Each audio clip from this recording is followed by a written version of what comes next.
नमस्कार मंडळी, आज करूया एकदम हॉटेलपेक्षा भारी पनीर मसाला। बघा किती छान तयार झालेला आहे। घरीच इतका छान पनीर मसाला तयार करू शकतो, मग हॉटेलला जायची अजिबात गरज नाही।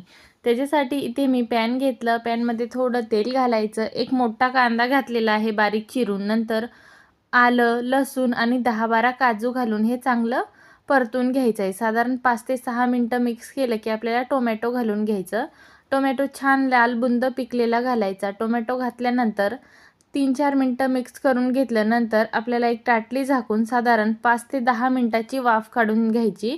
याच्यामुळे मसाला छान असा आतपर्यंत शिजला जातो, किंवा तुम्ही बॉईलसुद्धा करून घेऊ शकता। मसाला पूर्ण गार करून घेऊया, तोपर्यंत इथे मी पनीर फ्राय करून घेणार आहे। थोडं तेल घ्यायचं, इथे मी खूप कमी तेलात तुम्हाला पनीर फ्राय करून दाखवणार आहे। पनीरचे तुम्ही तुमच्या आवडीनुसार काप करून घेऊ शकता। थोडं मीठ, लाल तिखट, हळद घालून हे मिक्स करून घ्यायचं, म्हणजे पनीर अजिबात अळणी लागत नाही। छान असं 3 ते 4 मिनिटं आपण पनीर फ्राय करून घेतलं, जास्त वेळ अजिबात फ्राय करायचं नाही। मसालासुद्धा मिक्सरला छान असं फाईन मी बारीक करून घेतलेला आहे। गरजेनुसार तेल घातलं, मसाला परतून घेतलं।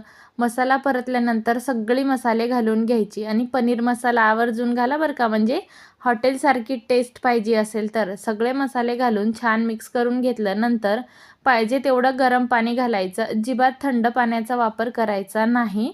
जशी ग्रेव्ही पाहिजे त्याच्यानुसार पाणी घालून घ्यायचं। छान मिक्स करून साधारण 10 मिनिटं मंद आचेवरती छान शिजवून घेतलं, नंतर आपण पनीरसुद्धा घालून घेऊया। फ्राय करून घेतलेलं पनीर छान असं भाजीमध्ये मिक्स करून घेतलं। पुन्हा एकदा 2 ते 3 मिनिटं ताटली झाकून छान असं तेल सुटेपर्यंत पनीर मस्त असं शिजून घेतलं।